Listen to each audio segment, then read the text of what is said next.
Bismillahirrahmanirrahim. Assalamualaikum warahmatullahi wabarakatuh. Ibu Bapak yang kami hormati, pemirsa sekalian, izinkan saya Faisal Imam Prastyo, sarjana pendidikan guru, untuk menyimpulkan pembelajaran berdiferensiasi. Ibu Bapak sekalian, ada beberapa hal yang akan kita bahas. Yang pertama adalah miskonsep, kemudian konsep, strategi, dan koneksi. Sekarang kita akan mengambil satu kesimpulan tentang miskonsep pembelajaran berdiferensiasi. Karena semua permusuhan biasanya berawal dari prasangka. Ada beberapa miskonsep pada pembelajaran berdiferensiasi. Karena pembelajaran berdiferensiasi bukanlah pembelajaran yang membuat guru harus mengelompokkan yang pintar dengan yang pintar dan yang kurang pintar dengan yang kurang pintar. Bukan dipartisi seperti itu. Kemudian guru juga bukan harus memperbanyak jumlah soal untuk murid yang lebih cepat dalam mengerjakan. Jadi kalau yang lebih cepat ditambahin, kalau yang kurang tidak. Bukan seperti itu. Kemudian guru juga tidak harus mengajar dengan 1001 cara yang berbeda untuk mengajar 1001 orang murid lainnya. Selain itu, juga terdapat miskonsep dalam tugas, yaitu guru harus memberikan tugas yang berbeda untuk setiap anak. Kenyataannya, dalam pembelajaran berdiferensiasi, tugas bisa diberikan instruksi yang sama, indikator yang sama, namun dengan produk yang bisa berbeda. Dalam hal pembelajaran berdiferensiasi bukan berarti pembelajaran yang semrawut, yang chaos, yang chaotic. Pembelajaran ini harus tegar, terstruktur dengan tujuan yang jelas.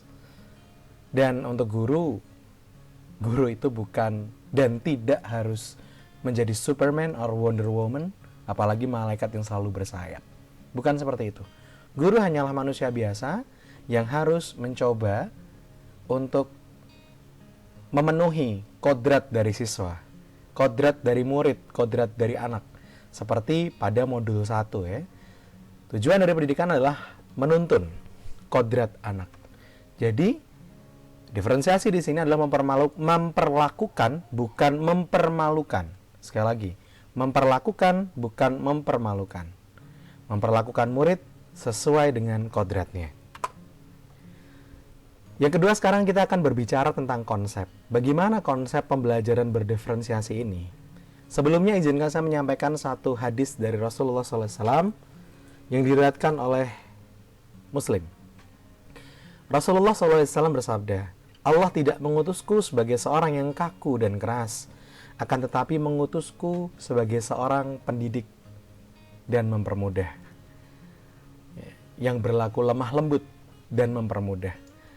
Kita garis bawahi kata mempermudah. Dalam mempermudah ini maka kita masuk dalam konsep berdiferensiasi. Mempermudah artinya kita dipermudah, kita harus mempermudah murid kita untuk menemukan potensinya, menemukan kodratnya, sehingga kita seakan-akan seperti seorang petani yang menyemai.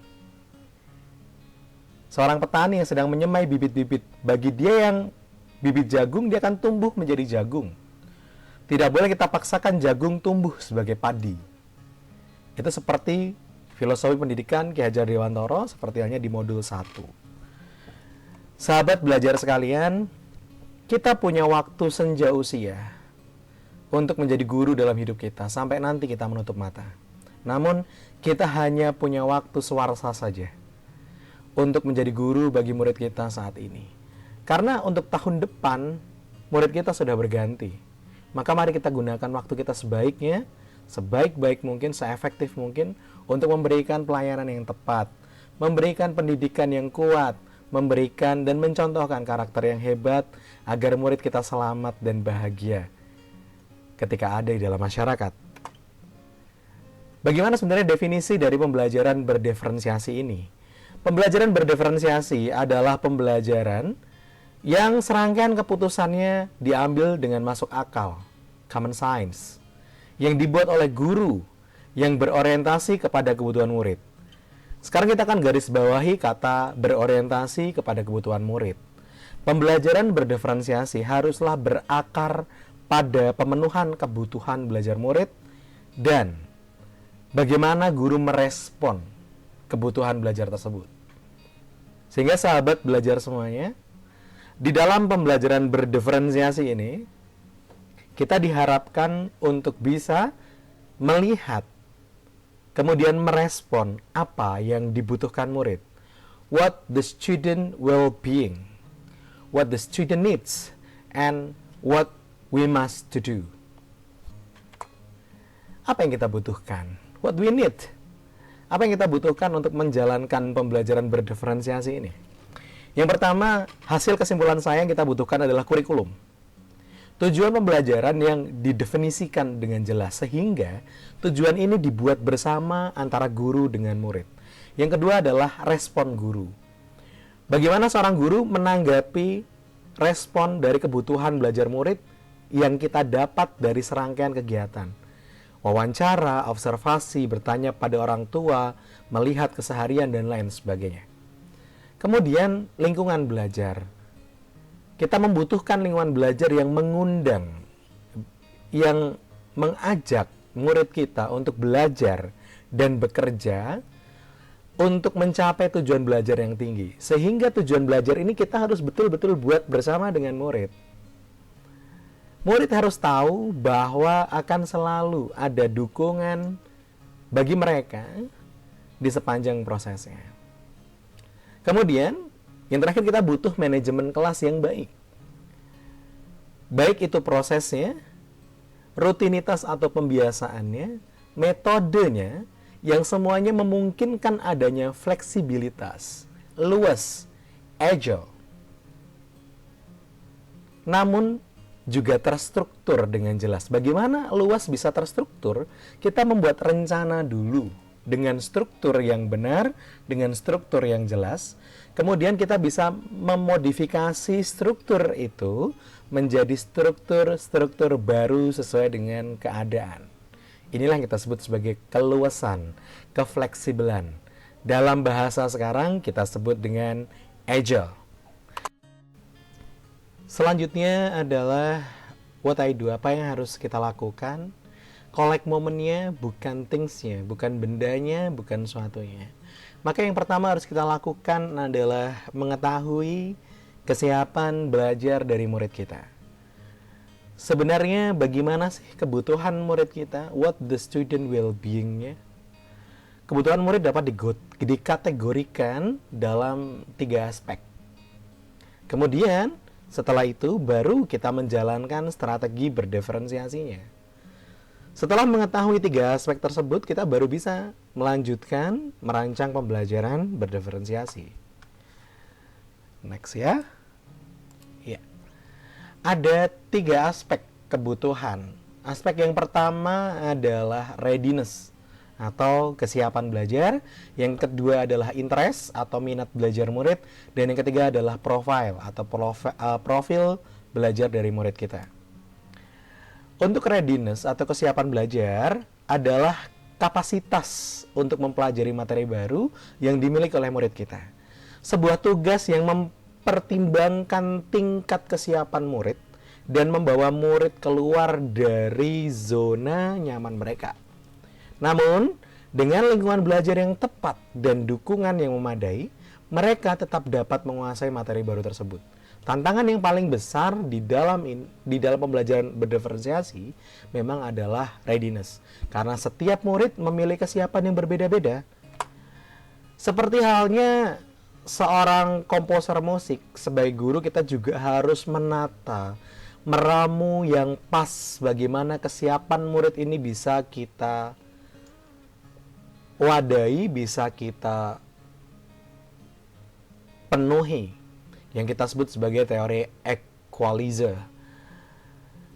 Yang pertama, kita harus menentukan apakah informasi ini bersifat mendasar, fundamental, atau transformatif, pengembangan begitu ya. Kemudian murid kita mau kita berikan belajar yang seperti apa? Apakah belajar konkret dengan membawa benda, atau belajar abstrak dengan gambaran-gambaran, simbol, ide, dan lain sebagainya. Kemudian materi yang mau kita bawakan materi yang seperti apa? Apakah materi yang sederhana atau materi yang kompleks? Selanjutnya, tugas seperti apa yang akan kita konstruk, yang akan kita buat sebagai proses pembelajaran? Apakah nantinya terstruktur atau tugas terbuka? Bagaimana sifat murid kita yang akan kita kembangkan? Apakah guided, bergantung kepada guru, bergantung pada instruksi, atau mandiri?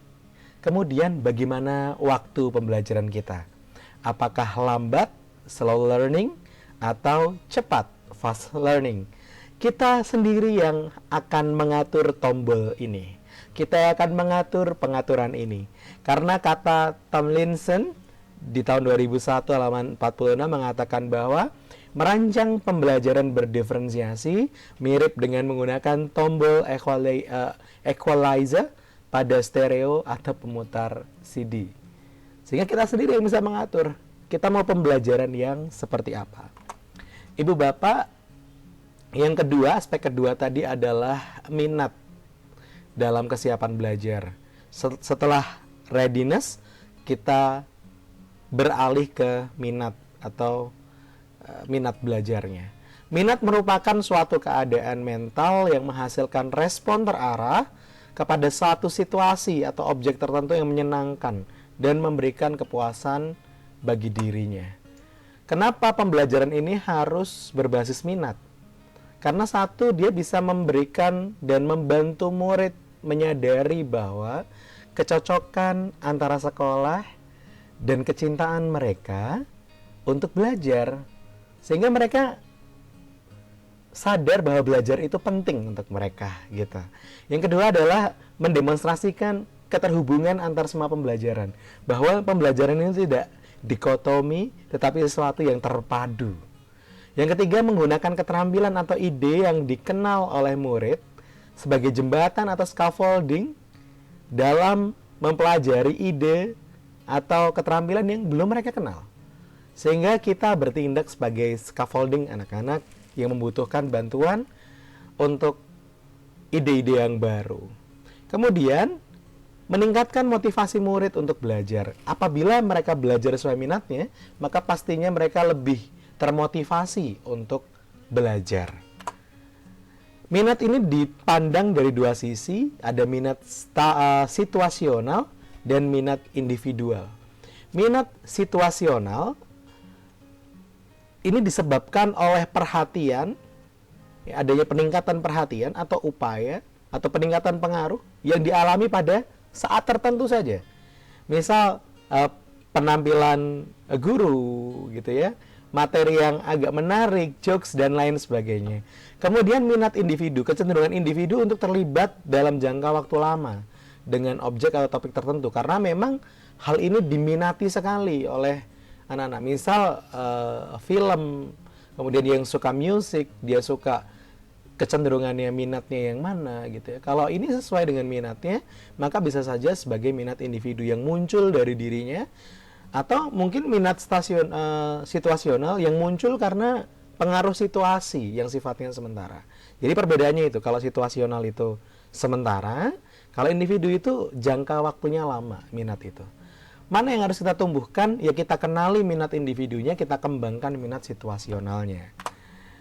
Bagaimana trik untuk menumbuhkan minat? Yang pertama adalah menarik perhatian murid. Kita bisa gunakan humor, kejutan, sulap, gitu ya. Atau menggunakan komunikasi-komunikasi yang atraktif dengan peserta didik, dengan murid kita. Kemudian pembelajaran dikaitkan dengan minat individu murid tersebut. Dia sukanya apa sih gitu ya. Kemudian mengkomunikasikan nilai manfaat dari apa yang dipelajari. Kalau kamu belajar ini, manfaatnya ini loh gitu.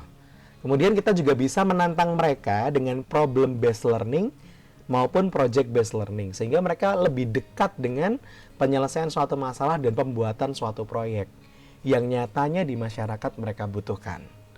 Sahabat belajar sekalian, aspek ketiga yang kita perlu perhatikan adalah profil belajar murid.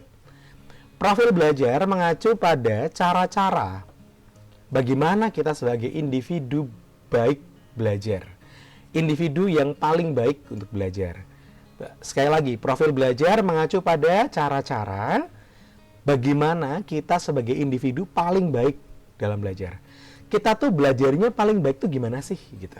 Nah, sebagai seorang guru, tujuan kita mengetahui profil belajar murid kita adalah untuk memberikan kesempatan pada murid untuk belajar secara naturally, secara alami dan efisien. Profil belajar murid ini dapat dipengaruhi oleh beberapa faktor ya. Ini hanya beberapa saja, banyak faktor lain tapi akan saya sebutkan 4 menurut kesimpulan saya. Yang pertama, lingkungan. Suhu, wangi, aroma, kemudian tata letak, dekorasi, dan lain sebagainya. So, lingkungan yang baik akan membuat belajar lebih menyenangkan. Gitu. Yang kedua, budaya. Bagaimana sih sebenarnya budaya dari anak tersebut? Dia biasanya gimana? Pendiam atau ramah? Dia suka diskusi atau sendiri? Kita harus pastikan. Gitu. Kemudian gaya belajar, yang nanti akan saya bahas di slide-slide berikutnya, dan kecerdasan, multiple intelligence gitu ya, naturalis, kemudian matematis dan lain sebagainya. Ini semua akan berkaitan dengan profil dari murid kita. Bagaimana ngeceknya? Banyak cara yang bisa ibu bapak lakukan. Saya akan garis bawahi dan saya tekankan pada gaya belajar. Satu faktor yaitu gaya belajar. Ini yang paling mudah kita amati. Murid kita biasanya terbagi dalam 3 gaya belajar ya. Ada VAK. Pertama adalah visual. Dalam visual ini, dia learn to seeing. Artinya, dia belajar dengan lebih banyak melihat. Dia biasanya mencondongkan badannya ke depan. Kemudian melihat dengan fokus. Kemudian setelah itu dia suka ngegambar, ngebuat mind map, ngebuat coretan. Ya, anak ini akan senang jika pembelajarannya penuh dengan gambar gitu ya. Kemudian yang kedua adalah auditory learners. Learn to listening. Artinya dia lebih senang kalau ada yang cerita sama dia dan dia cerita ke orang lain. So, it must be sounded. Jadi harus ada suaranya. Harus ada suara yang dia tampilkan, ibu bapak. Gitu. Yang harus kita tampilkan juga gitu. Jadi kalau hening susah ini belajar. Atau bisa juga kalau terlalu ramai anak ini nggak bisa belajar karena dia harus belajar dengan suaranya dia gitu misal. Kemudian tactile atau kinesthetic learners. Learn to moving, doing, and touching. Artinya anak ini biasanya nggak bisa diem. Kalau ibu bapak ngerti ya, anak-anak di kelas mungkin suka goyang-goyang tangan kayak gini, kemudian menjahit ya, kakinya tuh gerak-gerak, terus dia suka keliling-keliling gitu. Sebenarnya anak-anak ini adalah anak-anak kinestetik kemungkinan besar. Apakah kemudian satu anak hanya punya modalitas visual, auditori sajakah, atau kinestetik sajakah? Tidak, sebenarnya semua memiliki ketiga modalitas ini. Biasanya hanya dominansinya lebih besar yang mana gitu. Maka dalam pembelajaran kita mencoba untuk mengkonstruk ketiga ini bisa terlayani begitu ya. Setelah ibu bapak sahabat belajar sekalian mengetahui apa sih student well-being-nya, apa sih minat, apa sih profile, apa sih kesiapan belajar, apa yang dibutuhkan anak. Sekarang kita susun strateginya. Kita bisa memetakan kebutuhan belajar murid dari 3 aspek tadi ya. Ada readiness, kesiapan belajar, interest, minat, kemudian profile belajar. Selanjutnya, kita tinggal menyusun strategi pembelajarannya. Ada beberapa diferensiasi, pembelajaran diferensiasi itu dibagi jadi 3 gitu ya, yang paling gampang. Kita bisa membagi pembelajaran diferensiasi jadi 3. Yang pertama adalah pembelajaran diferensiasi. Yang kita diferensiasi, yang kita bedakan adalah kontennya, diferensiasi konten. Konten adalah apa yang kita ajarkan pada murid kita, material yang kita ajarkan pada murid kita. Menurut kesiapan belajar, konten bisa dibuat dengan konkret, pakai benda nyata tadi ya, atau abstrak dengan gambar, lembar kerja, dan lain sebagainya. Berdasarkan minat, guru bisa menyediakan berbagai topik. Jadi kita bagi topiknya gitu.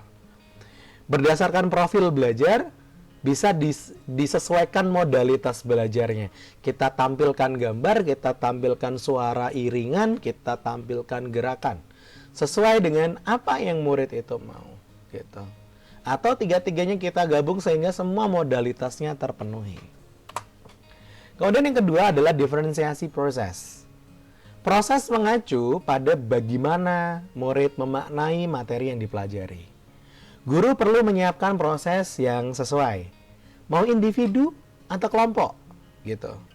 Kemudian seberapa besar guru membantu? Apakah full guided, jadi ketergantungan pada instruksi, atau terbuka, mandiri, gitu, atau benar-benar free, bebas, mandiri, gitu ya. Sehingga ini kita akan kembali ke equalizer tadi. Kita yang ngatur, kita harus tentukan itu. Gitu. Kemudian diferensiasi yang ketiga adalah diferensiasi produk. Berkaitan dengan tagihan yang diharapkan dari murid. Produk ini harus bersifat tangible atau ada wujudnya. Dapat berupa hasil pekerjaan atau unjuk kerja. Kemudian produk juga harus mencerminkan pemahaman murid dan tujuan yang diharapkan.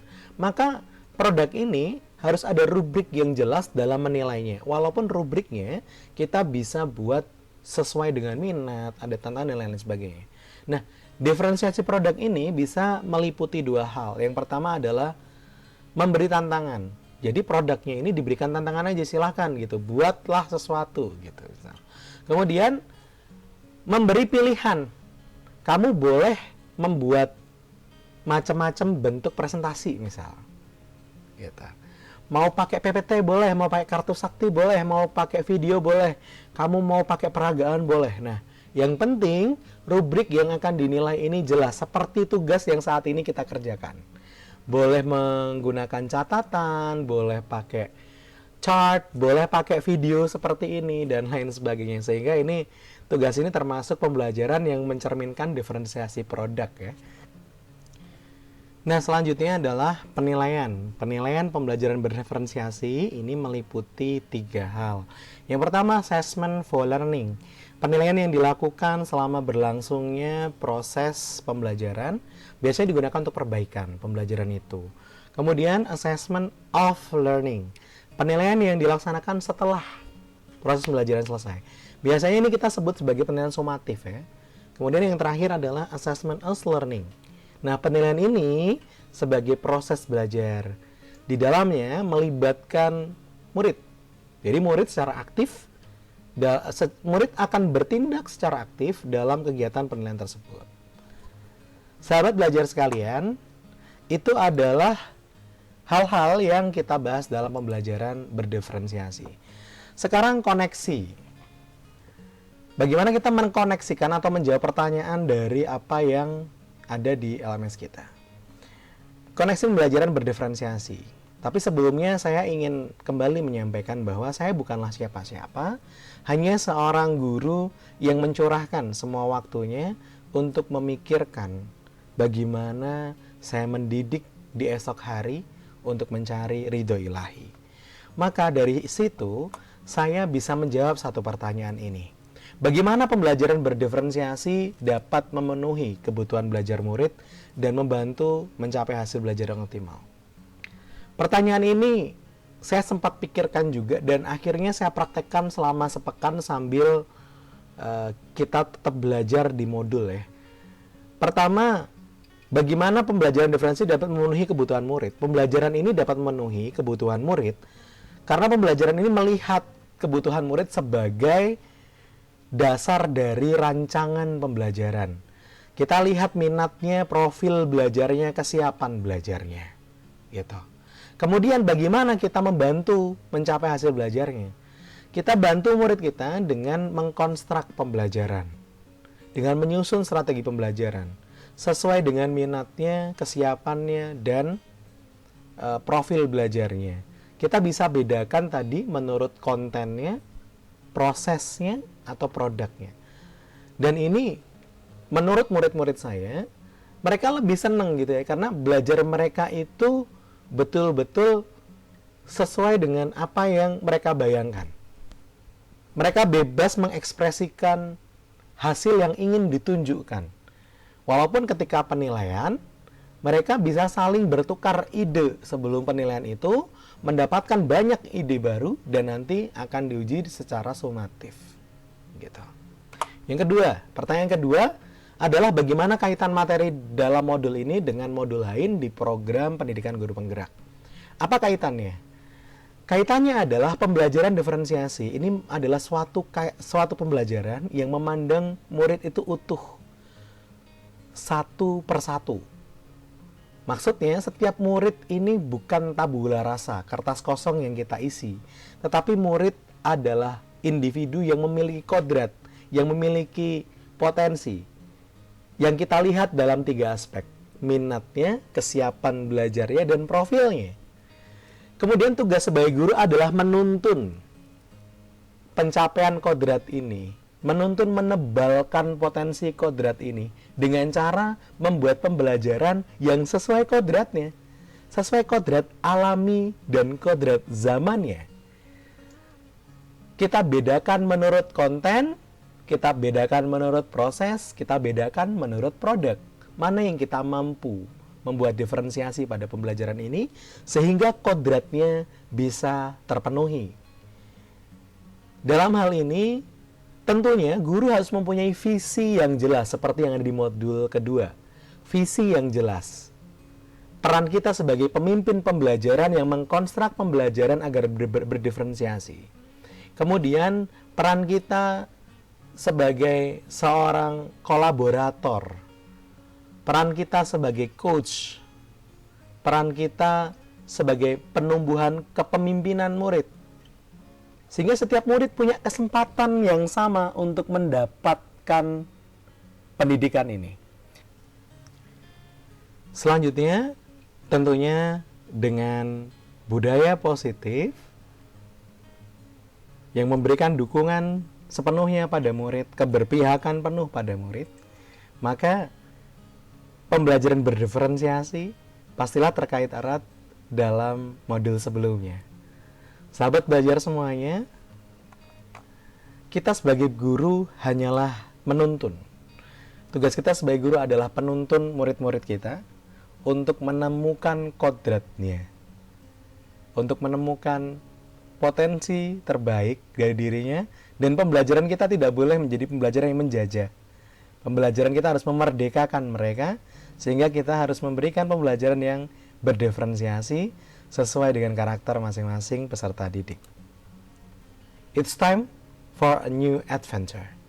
Inilah masa di mana kita akan mulai masuk ke petualangan yang baru. Bersama kami, semoga menjadi hal yang baik dan membaikkan.